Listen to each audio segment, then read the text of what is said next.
आप सब जानते हैं कि गठबंधन की महत्वपूर्ण बैठक है, जो कि प्रमुख रूप से समन्वय को मद्देनजर रखते हुए बुलाई गई। इस गठबंधन का प्रमुख उद्देश्य गठबंधन के जितने भी घटक दल हैं,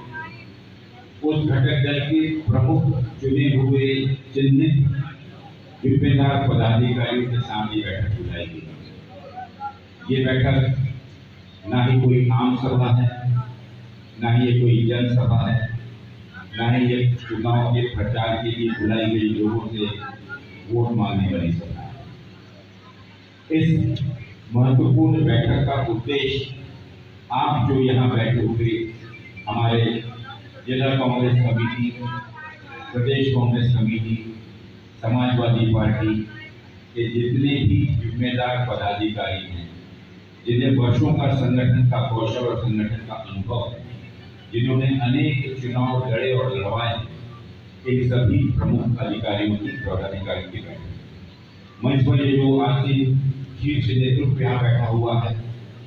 उनके अनुभव का आप सब भली भांति जानते हैं। ये बैठक में आम चर्चा न करते हुए जिन उद्देश्यों को लेकर ये गठबंधन बना, जिन लक्ष्य को लेकर इस गठबंधन को उतरना पड़ा, जहां पर इस देश के चुने हुए जितने भी राजनीतिक दल हैं, राष्ट्रीय स्तर पर काम कर रहे हो, राज्य के स्तर पर काम कर रहे हो, या छोटे छोटे दल जो स्थानीय स्तर पर काम कर रहे हो, देश के 34 प्रमुख राजनीतिक दलों ने मिलकर ये गठबंधन क्यों बनाना पड़ा, ये आपके और हमारे सामने एक विचारणीय विषय है। मैं चाहूंगा कि इस गठबंधन के प्रमुख उद्देश्यों को, जिन उद्देश्यों के लिए गठबंधन बना और जिन उद्देश्यों को लेकर, इस लक्ष्य को लेकर आज पूरे देश की जनता एक बदलाव के मूड में है, देश बदलाव चाह रहा है। इस बदलाव का प्रमुख कारण क्या है? आप हम सब जानते हैं कि पिछले 10 वर्षों में इस गठबंधन का नेतृत्व करते हुए देश के प्रधानमंत्री नरेंद्र मोदी जी और भारतीय जनता पार्टी की सरकार के कुछ शासन के चलते और जो सुनहरे सपने उन्होंने इस देश की जनता को अच्छे दिन के नाम से दिखलाए, जो सपनों के सहारे इस देश की जनता को बहकाकर बरगलाकर 2014 और 2019 में प्रधानमंत्री के पद पर बैठकर जो वादा उन्होंने इस देश की जनता से, एक चाहे वो देश के नौजवानों को 2 करोड़ नौकरियां प्रति वर्ष दिलाने की क्यों ना हो, 10 वर्षों में 10 करोड़ नौकरियां दिलानी, 20 करोड़ नौकरियां दिलानी, इस देश के किसानों को वादा किया गया कि इस देश के किसानों की आमदनी दोगुनी कर दी जाएगी, इस देश के नागरिकों को इस चीज का आश्वासन दिया कि विदेश से काला धन लाकर और देश के सभी नागरिकों के बैंक के खातों में 15-15 लाख रुपए कर दिए जाए। ये कहा गया कि 42 रुपए और 26 रुपए में डीजल और पेट्रोल इस देश की जनता को दिया जाए। कहा गया कि लोगों के सर जो कर है जो उनके ऊपर में लगा हुआ टैक्स है, वो टैक्स कम कर दिया जाएगा और इस देश में जो महंगाई है वो अपने आप कम हो जाएगी। बहुत अच्छा सपना था, इस देश की जनता ने देखा, एक मौका दिया, दूसरा मौका दिया,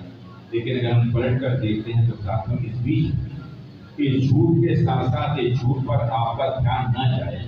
आपका ध्यान भटकाने के लिए और इस देश के अंदर से लोकतंत्र को खत्म करने के लिए इस देश की जितनी भी विपक्ष दल की पार्टियां थी, जितने राजनीतिक दल, उन दल के नेताओं को चुन कर एक एक व्यक्ति को चिन्हित कर राष्ट्रीय स्तर से लेकर और ब्लॉक स्तर तक, अगर आपने देखा होगा पिछले दिनों तो हजारों की संख्या में कांग्रेस, समाजवादी पार्टी, लोकतांत्रिक पार्टी, अन्य पार्टी के नेताओं को डराकर, धमकाकर, फुसलाकर, लालच देकर उनको दलों से दल बदल करवाया। यही नहीं, इस देश में चुनकर आई हुई लोकतांत्रिक तरीके से और यहाँ की हमारी चुनाव प्रणाली के तहत जो यहाँ की पॉपुलर सरकारें थी, जो लोकप्रिय सरकारें थी, जो लोगों ने चुन कर दी, उस पर संवैधानिक पद पर चुनकर आए हुए मुख्यमंत्रियों को भी बख्शा नहीं। आपने देखा होगा कि तानाशाही रवैये के चलते इस देश के दो प्रमुख मुख्यमंत्रियों को, दिल्ली के मुख्यमंत्री अरविंद केजरीवाल जी को,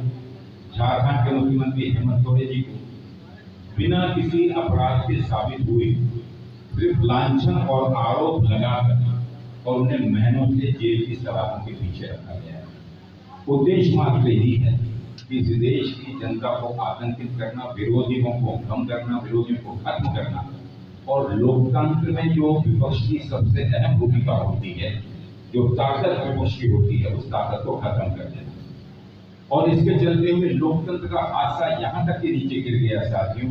कि आज अपने बहुमत की ताकत पर ना ही आप संसद में बोल सकते हैं, ना ही आप सड़कों पर आंदोलन कर सकते हैं, ना ही आप किसी प्रकार से सरकार की नीतियों का विरोध कर सकते हैं। पिछले 10 सालों में राहुल गांधी जी ने बिना किसी चीज के खौफ और डर में आते, हालांकि उन्हें भी 55 घंटे बैठाकर ईडी के सामने पूछताछ का नाटक किया, उन्हें आतंकित और डराने की कोशिश की गई। सोनिया जी को 48 घंटे बार बार बुलाकर उनसे पूछताछ की गई। आज तक उसके बारे में क्या उन्होंने पाया, उसके बारे में एक शब्द का भी उल्लेख किसी जांच एजेंसी ने उल्लेख नहीं किया। आप सब जानते हैं कि जब राहुल गांधी जी ने संसद में प्रश्न उठाया, मोदी जी से उनके मित्रों के बारे में क्या रिश्ता है वो पूछा, तो उनकी संसद की सदस्यता रद्द कर दी। सर्वोच्च न्यायालय ने वापस तो कर दी, लेकिन 24 घंटे के अंदर उन्हें घर से बेघर कर दिया गया। कोशिश ये थी कि राहुल गांधी डर गए, लेकिन साथियों राहुल गांधी ने इनकी मंशा को पहचाना, देश की जनता के बीच में जाने का ठाना और कन्याकुमारी से कश्मीर तक की 4000 से भी ज्यादा किलोमीटर की यात्रा, पद यात्रा अपने 2 पैरों पर चलकर इस देश के गोर, गरीब, किसान, मजदूर, पीड़ित, दलित, वंचित, उनके साथ हजारों और लाखों की संख्या में उन्होंने इस पद यात्रा को पूरा किया। उद्देश्य मात्र ये था कि जब देश में लोगों को एक प्रकार से मायूसी, हताश होकर बैठे हुए थे, किसी प्रकार की उम्मीद नजर नहीं आ रही थी, उस समय राहुल गांधी जी उनके बीच में जाकर जन जागृति करते हुए देश के लोगों को इस चीज का आश्वस्त करते हुए कि वे चिंता न करें, कांग्रेस पार्टी, देश के लोकतंत्र, देश के अन्य सभी पार्टियां आपके साथ हैं। और इसी के चलते जो बदलाव आया इस देश की राजनीति की सोच में, एक बदलाव आया जिसके चलते देश के सामान्य नागरिक ने चीज को सोचना शुरू किया कि अब हमारे साथ जो धोखा हुआ है, एक आशा और उम्मीद की किरण के साथ एक नए दृष्टिकोण से देश की राजनीति को, इस देश के संचालन को, इस देश की सरकार के बारे में सोचना आवश्यक है। और इसी के चलते देश के जितने भी प्रमुख राजनीतिक दल थे जिन्होंने इस देश का राज्य का नेतृत्व किया, कांग्रेस पार्टी के अलावा समाजवादी पार्टी के नेता आदरणीय अखिलेश यादव जी, लालू प्रसाद जी, शरद पवार जी, फारूक अब्दुल्ला जी, ममता बनर्जी, देश के जितने प्रमुख राजनीतिक दल के नेता थे, उन्होंने मिलकर ये विचार किया कि अगर हमें इस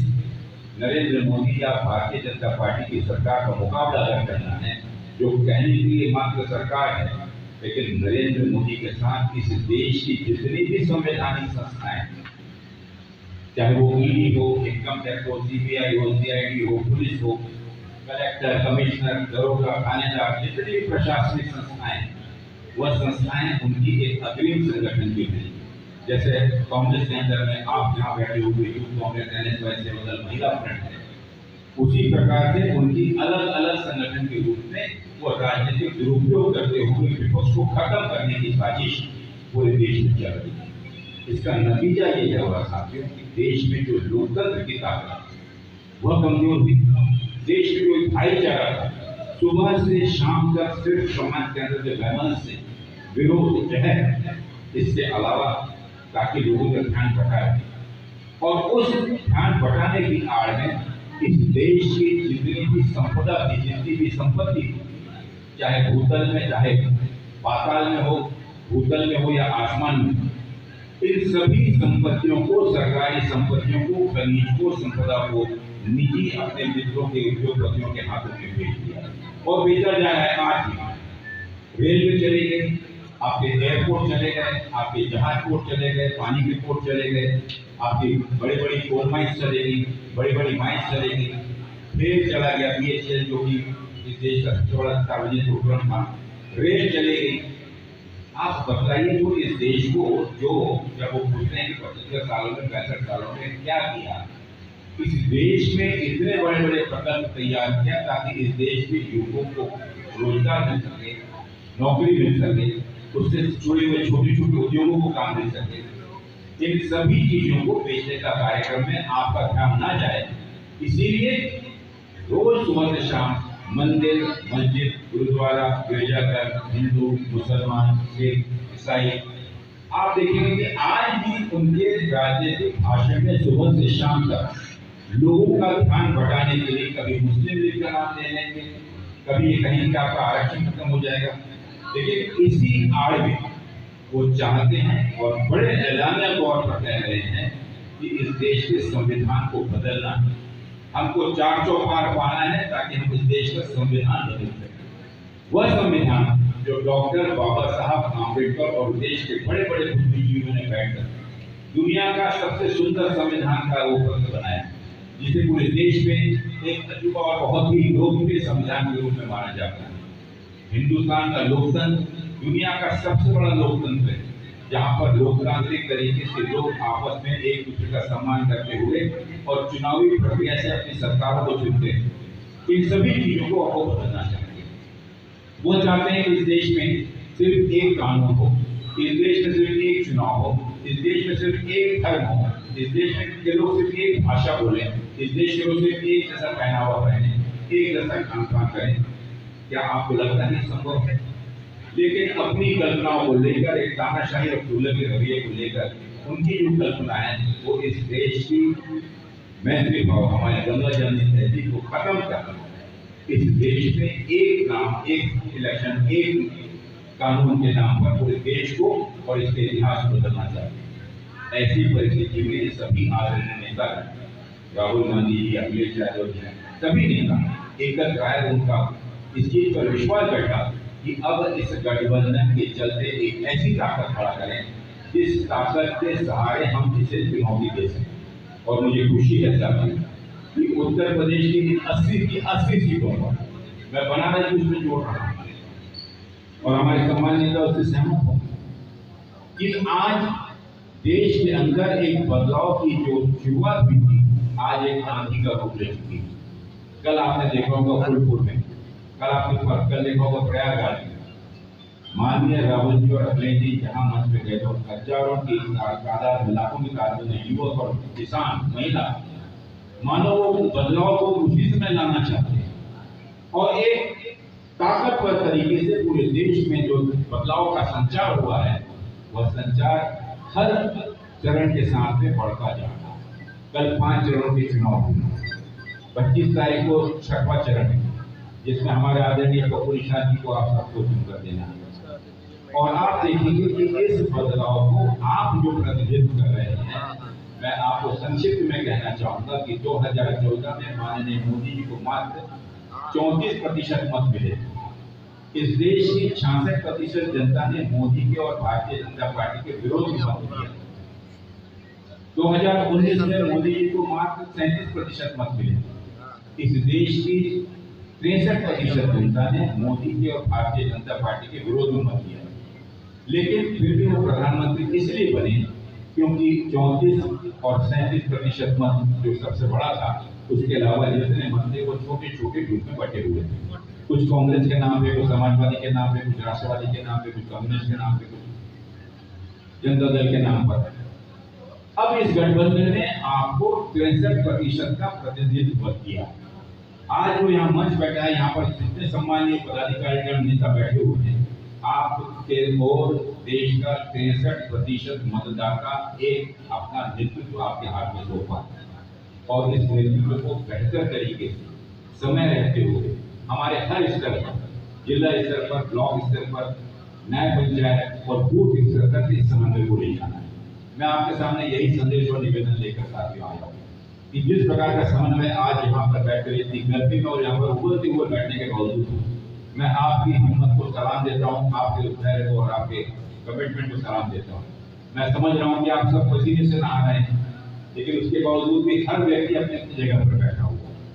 यही संकल्प माननीय राहुल गांधी जी ने इस 10,700 किलोमीटर की यात्रा जो अपने देश में दक्षिण से उत्तर और पूर्व से पश्चिम की जो की, यह इसी प्रकार का संकल्प है। आज आपके समान देश की जनता जो बदलाव चाह रही है, मैं यही चाहूंगा साथियों कि हमारे संत कबीरनगर लोकसभा आपकी ओर इस क्षेत्र की 63% जनता देख रही है। हमारे और आपका जो कोई भी हमारा काम होगा, जो कोई भी हमारा नियोजन होगा, वो इस प्रकार से हो कि हर स्तर पर इस समन्वय होते हुए बूथ स्तर पर हमें ये लड़ाई